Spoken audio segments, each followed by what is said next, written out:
Very good morning दोस्तों, मैं स्विन सफलता के सारथी यूट्यूब चैनल पे आप सभी का हार्दिक स्वागत करता हूं। आज डेट है 10 अगस्त और हम बात करेंगे आज के करंट अफेयर्स के बारे में। देखिए, हाल ही में कौन श्रीलंका के प्रधानमंत्री बने, इसका आंसर आप लोग दे सकते हैं क्योंकि यह श्रीलंका के चौथी बार प्रधानमंत्री बने हैं। तो आप इसका आंसर सोचिए और बताइए। देखिए, इनका नाम है महिंद्रा राजपक्षे। यह इनकी फोटो है, जैसा कि आप इनको देख सकते हैं। इनके छोटे भाई हैं गोतबाया राजपक्षे, जो कि श्रीलंका के राष्ट्रपति हैं। उन्होंने इनको शपथ दिलाई। देखिए, अब अगर मैं बात करूं श्रीलंका के बारे में, तो ये श्रीलंका का मैप है, जैसा कि आप देख सकते हैं। श्रीलंका की जो लेजिस्लेटिव कैपिटल है वह है श्री जयवर्धनेपुरा कोट्टे, और जो एग्जीक्यूटिव और जुडिशरी कैपिटल है उसका नाम है कोलंबो। करेंसी जहां पर चलती है श्रीलंकन रुपया। अब अगर मैं बात करूं भारत, श्रीलंका और मालदीव के बीच में जो युद्ध अभ्यास होता है, जो नौसेना युद्ध अभ्यास होता है, उसका नाम क्या है? उसका नाम है दोस्ती। इसके अलावा एक और क्वेश्चन आता है श्रीलंका से कि जो हम्बनटोडा बंदरगाह है उसको किस देश ने लीज पे लिया है? तो श्रीलंका के हम्बनटोडा बंदरगाह को चीन ने 99 सालों के लिए लीज पे लिया है, तो इसको भी आप याद रखिएगा। इसी के साथ अब हम बात करें, देखिए प्रधानमंत्री और राष्ट्रपतियों की बात हो रही है, तो क्यों ना हम रिवाइज करने की कोशिश करें जो हाल ही में जितने भी अलग अलग देशों में प्रधानमंत्री या राष्ट्रपतियों की नियुक्तियां हुई हैं। तो कुछ आप याद कीजिए, कुछ मैं बताऊंगा। आप चाहें तो वीडियो को स्लो करके इसको लिख भी सकते हैं, वीडियो को पॉज करके लिख सकते हैं। देखिए, पहले हम बात करेंगे गयाना के बारे में, क्योंकि इसमें हाल ही में प्रधानमंत्री और राष्ट्रपति दोनों नियुक्त हुए हैं, जिनमें जो मार्क फिलिप है यह नियुक्त हुए प्रधानमंत्री के रूप में। और अगर मैं बात करूं मोहम्मद इरफान अली के बारे में, तो ये गयाना के राष्ट्रपति के रूप में इनको नियुक्त किया गया है। अब अगर मैं बात करूं हमीद बकायको के बारे में, तो इनको आइवरी कोस्ट के प्रधानमंत्री के रूप में नियुक्त किया गया है। देखिए, पहले हम रिवाइज करने से पहले हम देख लेते हैं, पहले हम राष्ट्रपतियों के बारे में बात करेंगे। जैसे कि मालावी में राष्ट्रपति नियुक्त हुए लाजरस चकवेरा। उसके बाद हम बात करेंगे आइसलैंड की। आइसलैंड के राष्ट्रपति नियुक्त हुए गुडनी जोहानसन। फिर बात करेंगे सूरीनाम की, क्योंकि सूरीनाम में भारतीय मूल के राष्ट्रपति नियुक्त हुए हैं, जिनका नाम है चंद्रिका प्रसाद संतोखी। देखिए, अब हम बात करते हैं प्रधानमंत्रियों के बारे में। तो आयरलैंड में नियुक्त हुए हैं माइकल मार्टिन। बात की जाए किर्गिस्तान के बारे में, तो किर्गिस्तान में कुताब बेक वोरोनोव ये नियुक्त हुए हैं प्रधानमंत्री के रूप में। बात करें इराक की, तो इराक में मुस्तफा अल कादिमी यह इराक के प्रधानमंत्री के रूप में नियुक्त हुए हैं। बात करें फ्रांस की, तो फ्रांस में जीन कास्टेक्स।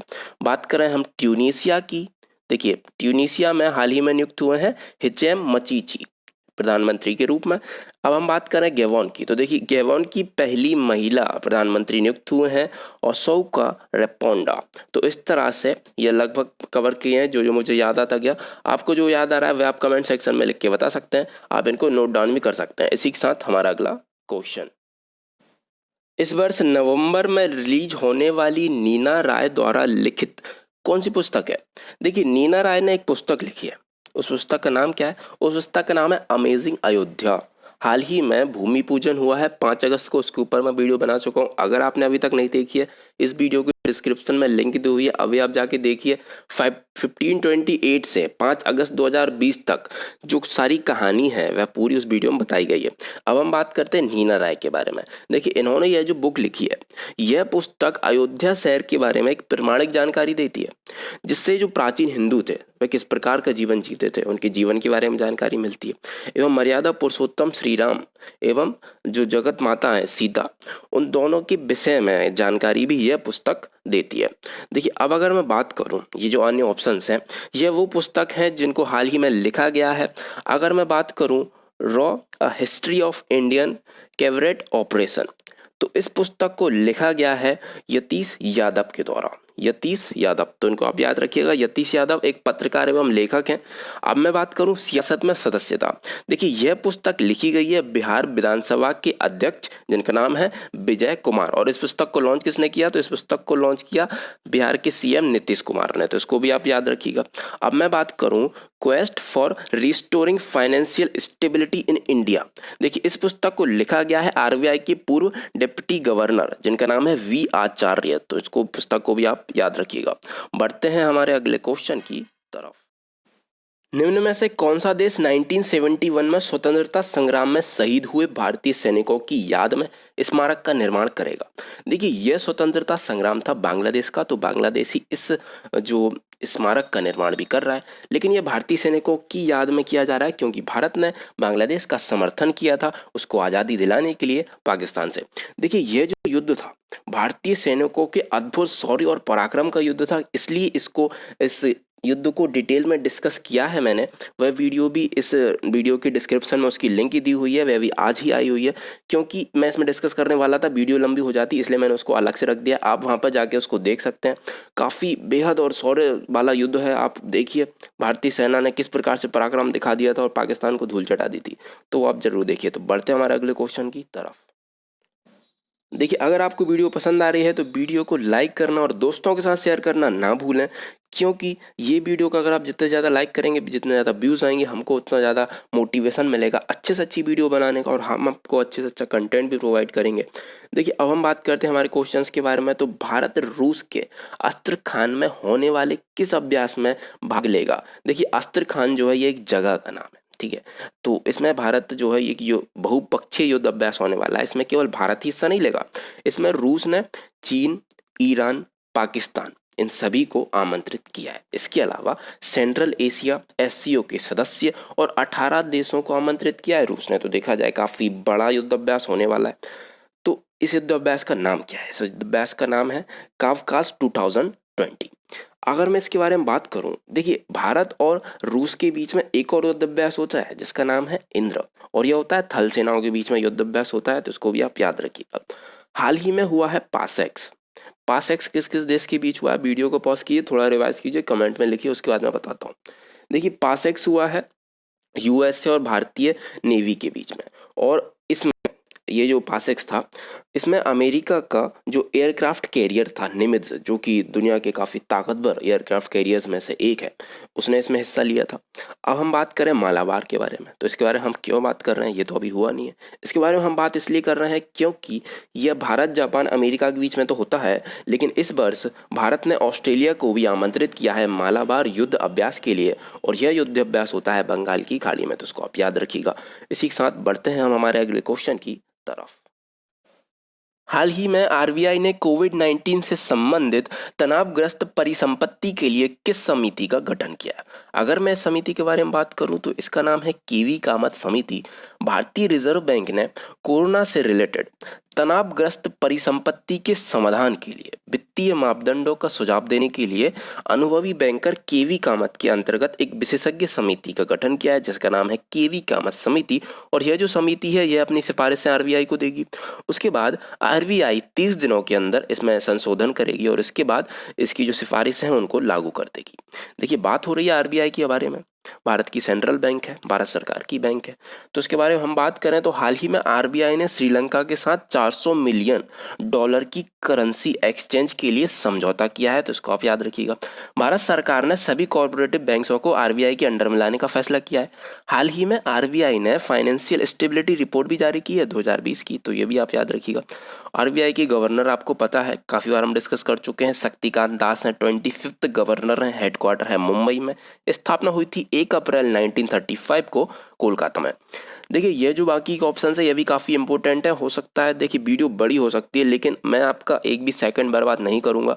ये जो ऑप्शन है बहुत इंपॉर्टेंट है, इनसे सीधे सीधे क्वेश्चन आते हैं। आपसे कोई भी पूछ सकता है नरसिम्हन समिति, ये जो है नरसिम्हन समिति किस लिए गठित की गई थी? तो नरसिम्हन समिति आरआरबी रीजनल रूरल बैंक की स्थापना के लिए 1975 में इसको गठन किया गया था। बात आ सकती है आपसे गोरेवाला समिति के बारे में। देखिए गोरेवाला समिति जो है वह एसबीआई एक्ट लेके आई थी, ठीक है, और एसबीआई की स्थापना जो है वह गोरेवाला समिति के एक्ट पर ही की गई थी, मतलब इनकी जो रिपोर्ट थी उसके आधार पर की गई थी। अब हम बात करें केलकर समिति के बारे में। देखिए केलकर जो समिति है यह हाल ही में यह इंपॉर्टेंट हो जाती है क्योंकि यह जीएसटी जो भारत में लागू हुआ है वह केलकर समिति की सिफारिशों पर ही लागू हुआ है, उसको भी आप याद रखिएगा। बढ़ते हमारे अगले क्वेश्चन की तरफ। हाल ही में किस राज्य में नई इलेक्ट्रिक पॉलिसी लॉन्च की गई है? देखिए नई इलेक्ट्रिक पॉलिसी लॉन्च की गई है दिल्ली में। यह है दिल्ली के सीएम केजरीवाल जी। अगर मैं इस पॉलिसी के बारे में बात करूं तो इसके तहत नई कारों की खरीदी पर लगने वाले रजिस्ट्रेशन चार्ज व रोड टैक्स को माफ किया जाएगा और 1.5 लाख तक की प्रोत्साहन राशि दी जाएगी। इसका उद्देश्य रोजगार पैदा करना व अर्थव्यवस्था को बढ़ावा देना। देखिए एक ऐसी ही एक योजना चल रही है सेंट्रल गवर्नमेंट के द्वारा, उसका नाम है फेम इंडिया फेज 2, जिसमें केंद्र सरकार कुछ प्रोत्साहन राशि प्रदान करती है। अब हम बात कर रहे थे दिल्ली के बारे में। देखिए दिल्ली ने हाल ही में रोजगार पोर्टल जो है रोजगार बाजार पोर्टल लॉन्च किया है। अमित शाह ने दिल्ली में वृक्षारोपण अभियान की शुरुआत की है।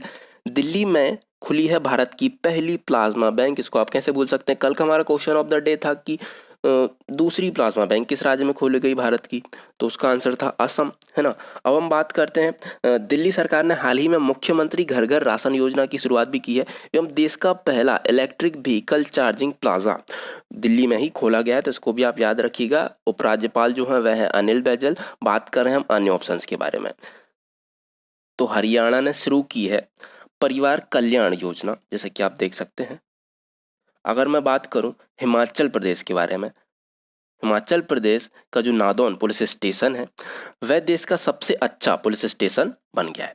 बात हम करें असम के बारे में, तो असम के पौवा फॉरेस्ट रिजर्व को वाइल्ड लाइफ सेंचुरी बनाए जाने का फैसला किया गया है, तो उसको आप याद रखिएगा। इसी के साथ बढ़ते हैं हमारे अगले क्वेश्चन की तरफ। हाल ही में बीसीसीआई ने किस मोबाइल कंपनी के साथ स्पॉन्सरशिप सौदा स्थगित किया है। देखिए चीनी ऐप का विरोध का समय चल रहा है, तो बीसीसीआई कैसे पीछे हट सकता है। बीसीसीआई ने भी बीवो को हटा दिया स्पॉन्सरशिप से। बीसीसीआई जो बीवो है उसने 5 सालों की स्पॉन्सरशिप ली थी 2018 से 2022 तक, 2190 करोड़ की राशि दी और 5 सालों की आईपीएल की स्पॉन्सरशिप ले ली, स्पॉन्सर बन गया। देखिए अब हम बात कर रहे थे आईपीएल के बारे में, तो इस वर्ष आईपीएल का आयोजन भारत में तो हो नहीं पाया कोरोना वायरस के चलते, तो इसका आयोजन कहाँ पे हुआ, यूएई में हुआ। ये क्वेश्चन हम डिस्कस कर चुके हैं। बात करते हैं हम क्रिकेट से जुड़े हुए कुछ अन्य करंट अफेयर्स के बारे में।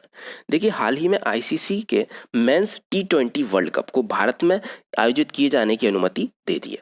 2021 का जो टी20 मेंस वर्ल्ड कप है उसका आयोजन होगा ऑस्ट्रेलिया में, उसको भी स्थगित कर दिया गया है, 2020 में होना था। देखिए वुमेन्स वर्ल्ड कप 2021 अब 2022 में न्यूजीलैंड में होगा, ये भी आप याद रखिएगा। अब हम बात करें अन्य ऑप्शंस के बारे में। देखिए बायजूस ये एक टीचिंग प्रोग्राम है, जैसे कि आप ऐड देखते ही रहते होंगे इसकी, तो है ना। भारतीय टीम का वर्तमान टाइटल स्पॉन्सर है ये, इसलिए मैंने इसको डिस्कस किया है। और हम बात करें ओप्पो के बारे में। ओप्पो चीनी मोबाइल कंपनी है। ओप्पो इससे पहले भारतीय टीम की टाइटल स्पॉन्सर थी, ठीक है। किसके पहले, बायजूस के पहले, तो इसको आप याद रखिएगा। इसी के साथ हमारा अगला क्वेश्चन।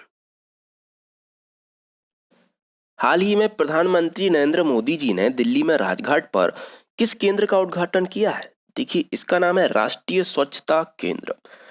इस केंद्र में डिजिटल और आउटडोर प्रतिष्ठानों का एक संतुलित मिश्रण रहेगा और इसमें स्वच्छता से संबंधित सूचना, जागरूकता एवं शिक्षा प्रदान की जाएगी। देखिए सर्वप्रथम राष्ट्रीय स्वच्छता केंद्र की स्थापना हुई थी 10 अप्रैल 2017 को, तो इसको आप याद रखिएगा। इसके अलावा भारत के जो प्रधानमंत्री हैं नरेंद्र मोदी जी, इन्होंने 2 अक्टूबर 2014 को स्वच्छ भारत मिशन लॉन्च किया था, तो इसको भी आप याद रखिएगा। 2 अक्टूबर 2014, जिसका उद्देश्य था पूरे देश में स्वच्छता बनाए रखना, स्वच्छता फैलाना। देखिए ये जो फोटो है इसमें नरेंद्र मोदी जी दिल्ली के राजघाट में राष्ट्रीय स्वच्छता केंद्र की जो उद्घाटन है वह कर रहे हैं, जैसे कि आप फोटो में देख सकते हैं। अगर हम बात करें अन्य ऑप्शंस के बारे में, तो देखिए सेंट्रल फॉरेस्ट रिसर्च इंस्टीट्यूट कहाँ पर है, यह है देहरादून में। सेंट्रल पोटैटो रिसर्च इंस्टीट्यूट कहाँ पर है, यह शिमला में। क्वेश्चन आते हैं इसलिए बता रहा हूँ, तो ध्यान से देखिएगा। नेशनल इंस्टीट्यूट ऑफ वायरोलॉजी यह कहाँ पर है, यह है पुणे में, तो आप इसको याद रखिएगा। इसी के साथ हमारा अगला क्वेश्चन। हाल ही में महाराष्ट्र ने ऑनलाइन क्लासेस स्टार्ट करने के लिए किसके साथ समझौता किया है। देखिए वर्तमान में कोरोना का समय चल रहा है ना, तो ऑनलाइन क्लासेस की जरूरत बहुत ज़्यादा है। ऐसे में महाराष्ट्र ने समझौता कर लिया है गूगल के साथ, और ऐसा करने वाला यह पहला राष्ट्र बन गया है। 1 लाख से ज़्यादा स्कूली बच्चे, लगभग 22 मिलियन छात्रों घर बैठ के इस जो ये समझौता है इसके अंतर्गत पढ़ सकेंगे, तो काफ़ी अच्छी बात है। स्कूल को खोले जाना ऐसे टाइम पे तो बिल्कुल भी सेफ नहीं है। देखिए हम बात करते हैं गूगल के बारे में। हेडक्वार्टर है कैलिफोर्निया यूएसए में, स्थापना हुई थी 1998 को।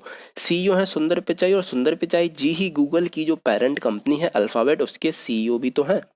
देखिए अब अगर मैं बात करूं महाराष्ट्र के बारे में, तो महाराष्ट्र के जो पूर्व सीएम हैं शिवाजी राव पाटिल निलंगेकर, इनका हाल ही में निधन हो गया है। हाल ही में जो महाराष्ट्र के सीएम हैं उन्होंने मुंबई के पास एशिया के सबसे बड़े डाटा सेंटर का उद्घाटन किया है। क्वेश्चन इंपॉर्टेंट है, याद रखिएगा।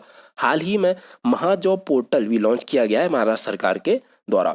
बात करें अगर हम अन्य ऑप्शंस के बारे में, देखिए जो एप्पल है, हाल ही में एप्पल सऊदी अरामको को पीछे छोड़कर सबसे ज़्यादा वैल्यू वाली कंपनी बन गई है। इसकी हेडक्वार्टर की बात करें तो वह भी कैलिफोर्निया में है। स्थापना हुई थी 1976 को। इसके सीईओ हैं टिम कुक। बात करें हम पेटीएम के बारे में, देखिए पेटीएम मनी के जो सीईओ हाल ही में बने हैं जिनका नाम है वरुण। निम्न में से किसे पीएनबी हाउसिंग फाइनेंस के एमडी व सीईओ के रूप में अपॉइंट किया गया है? देखिए इनका नाम है हरदयाल प्रसाद। यह इनकी फोटो जैसा कि आप इन्हें देख सकते हैं। अगर मैं बात करूं पंजाब नेशनल बैंक के बारे में तो हेडक्वार्टर न्यू दिल्ली में है। स्थापना हुई थी 1894 को लाला लाजपत राय जी के द्वारा। सीईओ हैं SS Mallikarjun Rao. PNB housing finance के बारे में अगर हम बात करें तो हेडक्वार्टर है न्यू दिल्ली में। इसकी टैगलाइन है घर की बात। ठीक है, बात करते हैं हमारे ऑप्शंस के बारे में। देखिए हाल ही में अश्विनी कुमार तिवारी बने हैं एसबीआई कार्ड्स के चेयरमैन। बात करें हम मनोज सिन्हा के बारे में, मनोज सिन्हा हाल ही में जम्मू कश्मीर राज्य के उपराज्यपाल बने हैं। बात करें हम अजय त्यागी के बारे में तो सेबी के अध्यक्ष अजय त्यागी जो है इनका कार्यकाल 18 महीने के लिए बढ़ा दिया गया है। इसी के साथ बढ़ते हैं हम भी हमारे अगले क्वेश्चन की। हाल ही में किस दिन भारत छोड़ो आंदोलन की 78वीं वर्षगांठ बनाई गई? देखिए भारत छोड़ो आंदोलन की 78वीं वर्षगांठ बनाई गई 8 अगस्त को। अगर मैं इसके बारे में बात करूं तो 8 अगस्त 1942 को ब्रिटिश शासन को समाप्त करने के लिए मुंबई में अखिल भारतीय कांग्रेस समिति के सत्र के दौरान भारत छोड़ो आंदोलन की शुरुआत की गई थी। और इसी आंदोलन में गांधी जी ने एक फेमस नारा दिया था जिसका नाम था करो या मरो। ठीक है, और इसी दिन 8 अगस्त को अगस्त क्रांति दिन के रूप में भी जाना जाता है, तो इसको भी आप याद रखिएगा, इंपॉर्टेंट है। बात करूं अगर मैं 6 अगस्त के बारे में, देखिए 6 अगस्त को मनाया गया था हिरोशिमा डे के रूप में, क्योंकि इसी दिन 1945 को अमेरिका ने जापान के हिरोशिमा शहर पर लिटिल बॉय नाम का एटम बम गिरा दिया था। देखिए लिटिल बॉय याद रखिएगा, हो सकता है क्वेश्चन आ जाए। बात करें अगर हम 7 अगस्त के बारे में तो 7 अगस्त को मनाया जाता है नेशनल हैंडलूम डे के रूप में। बात की जाए 9 अगस्त के बारे में, देखिए 9 अगस्त को मनाया जाता है वर्ल्ड ट्राइबल डे, ठीक है, जनजातीय दिवस। इसकी इस बार की थीम क्या है? इसकी इस बार की थीम है कोविड-19 एंड इंडिजीनियस पीपल्स रेजिलियंस। 9 अगस्त को मनाया जाता है नागासाकी डे के रूप में, क्योंकि देखिए 6 अगस्त को परमाणु बम गिराया गया था हिरोशिमा पे, 9 अगस्त को गिराया गया था नागासाकी पे, तो इसको भी आप याद रखिएगा। और इस परमाणु बम का जो नाम था वह था फैटमैन, तो ठीक है, इसको आप याद रखिएगा। इसका था लिटिल बॉय, यहाँ पर है फैटमैन। ठीक है, बढ़ते हैं हमारे अगले क्वेश्चन की तरफ। हाल ही में किस राज्य ने किसानों के लिए काजू इंडिया ऐप को लॉन्च किया है? देखिए यह राज्य है कर्नाटक, और इस ऐप को लॉन्च किया गया है डायरेक्टर ऑफ काजू रिसर्च डीसीआर के द्वारा। देखिए इस ऐप को विकसित किसके द्वारा किया गया है? इस ऐप को विकसित किया गया है Indian council of agriculture research ICAR के द्वारा इसको विकसित किया गया है, और यह ऐप 11 भाषाओं में उपलब्ध होगी। काजू की फसल, मार्केट की स्थिति, रिसर्च जैसी कई जानकारियां देगी, किसानों को भी देगी, व्यापारियों को भी देगी। अगर मैं बात करूं अन्य ऑप्शंस के बारे में, देखिए यह लिखा है दादर और नागर हवेली, शॉर्ट में लिख दिया। देखिए इसने एक ऑनलाइन शिक्षा के लिए ई ज्ञान मित्र ऐप लॉन्च किया है, तो उसको आप याद रखिएगा, ई ज्ञान मित्र।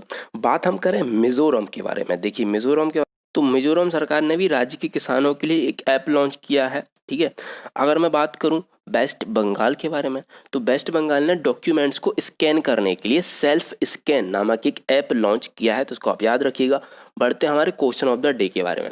तो कल का जो हमारा क्वेश्चन ऑफ द डे था उसके आंसर के बारे में अगर हम बात करें तो उसका आंसर था देश की दूसरी प्लाज्मा बैंक खोली गई असम में। बात करें हमारे आज के क्वेश्चन ऑफ द डे के बारे में, हाल ही में इनमें से कौन HDFC के नए CEO बने हैं?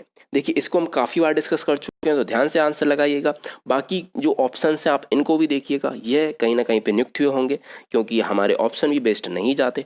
ठीक है, अगर आपको ये वीडियो पसंद आई है तो इसको ज़्यादा से ज़्यादा लाइक कीजिए, दोस्तों के साथ शेयर कीजिए। कल फिर मिलते हैं दोस्तों इसी वक्त। जय हिंद।